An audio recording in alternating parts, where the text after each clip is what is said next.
there, my name's Jeff Bryde, and this is my best friend Miko. He's a 14-and-a-half-year-old border collie who's my best friend. We've traveled a lot together. We've put along a lot of mileage, and he's been there for me, and he's just the greatest. Anyhow, like I said, my story was about being a whistleblower and losing my job after 38 years, trying to fight, get it back, and have the union not support me, and having WorkSafe BC kind of drag their feet along. But like I said, last time when I did this, I did mostly videos. What I have here these are letters from co-workers. There's probably about 5 or 6 of them who back up my claim. I'm not going to read them, but the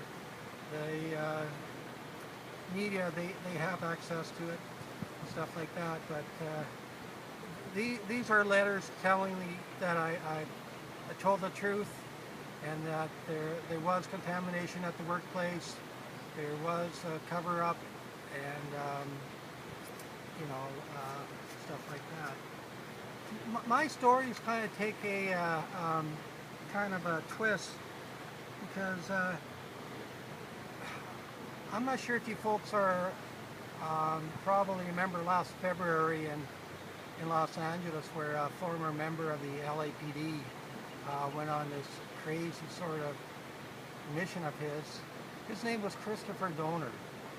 He was trained as a naval SEALs, quite well trained, but his story doesn't end there. I think his story ends is that he was falsely accused of, well, his job was terminated because he went to the police force and complained about a fellow officer kicking a person who was handcuffed in the head. It's almost like the Jeffrey Matler case with Buddy Tavares. There's a very, very, similarity. But anyhow, he lost his job. He fought to get his job back, and every avenue he took, there was a dead end. So he went on this crazy killing of police officers. Well, it wasn't just police officers, there were civilians, but his thing was to hurt the LAPD, to bring the head of the corruption within the LAPD police force. And like I said, he went around it the wrong way. But like I said, there's a similarity between his story and my story. His story was, what you have to do is go on the internet and read his, I think it was an 11-page manifesto about why he did what he did. And, like I said, there's no reason to me that, innocent people should be killed, but in the same token, the corruption within police forces, it's not just in LA, it's probably around the world. Hey, I made a trip to Mexico in my RV, and I got stopped for running a stop sign, which I didn't, and you pay the officer off, and then you're on the way. But there's corruption everywhere, and my thing is, there was lying going on in the workplace. There was a cover-up, and like I say, I'm still fighting, and it's a long, drawn-out battle, and I just want it to end. But if you do ever get a chance, go online and read about Christopher Donor, and it's an amazing story. you know, but like I say, it does hit home because it compares to mine a bit.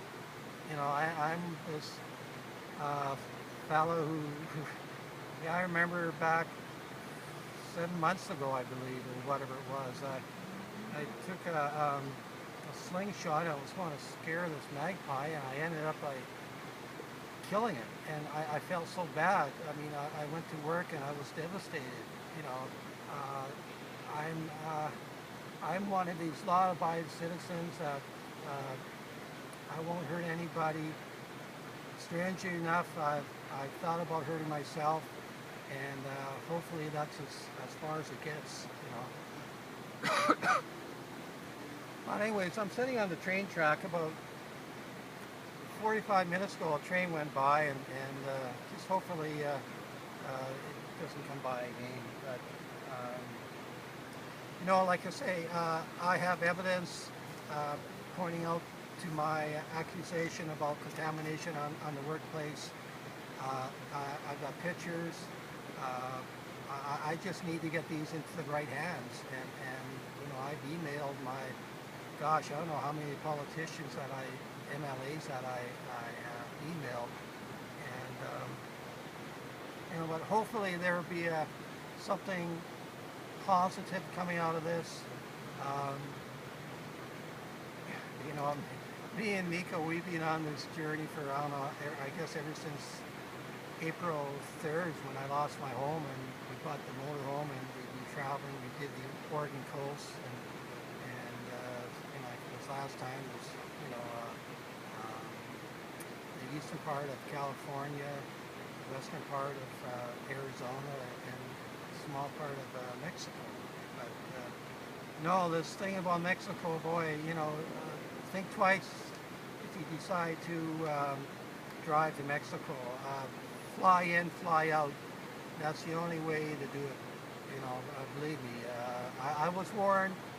Unless you either walk the walk, you know, whatever. But anyhow, folks, I don't want to take too much more of your time. But these are letters that hopefully somebody will read, and something will be done. You know, my union, United Food Commercial Workers Union 247, WorkSafe BC, and the Okanagan Tree Food Cooperative.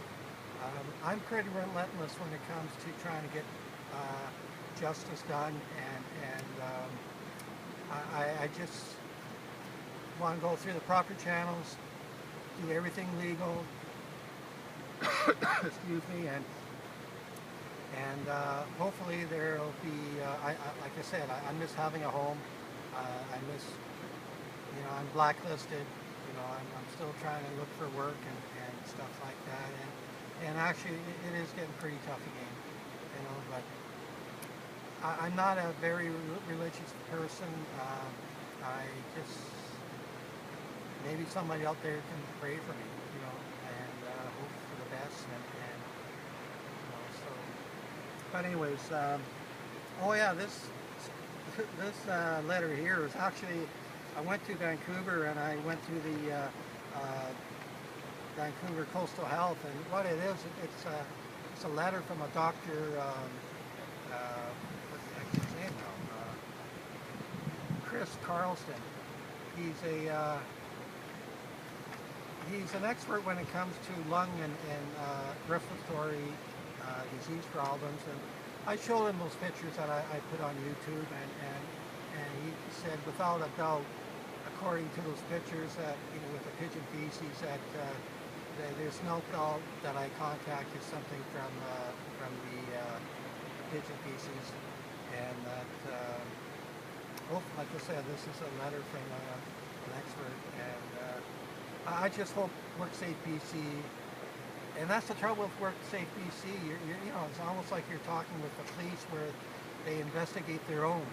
And what's happening right now, WorkSafe BC is doing their own investigation into my complaint about me getting fired, where I don't have very much confidence in WorkSafe BC, to tell you the truth. Two officers that were assigned to my case, you know, I wish they could have done a better job. I wish they could have done a better follow-up. And you know, I even mentioned on the day after I got suspended, because I brought up this issue in our plant meeting, that the day after I even contacted Work Safe BC, and I told them about maybe you should investigate this claim about a possibility of a farm worker getting from dying from being exposed to this contamination. There was nothing done. Don't ask me why. Hopefully this will come out somewhere along this story, and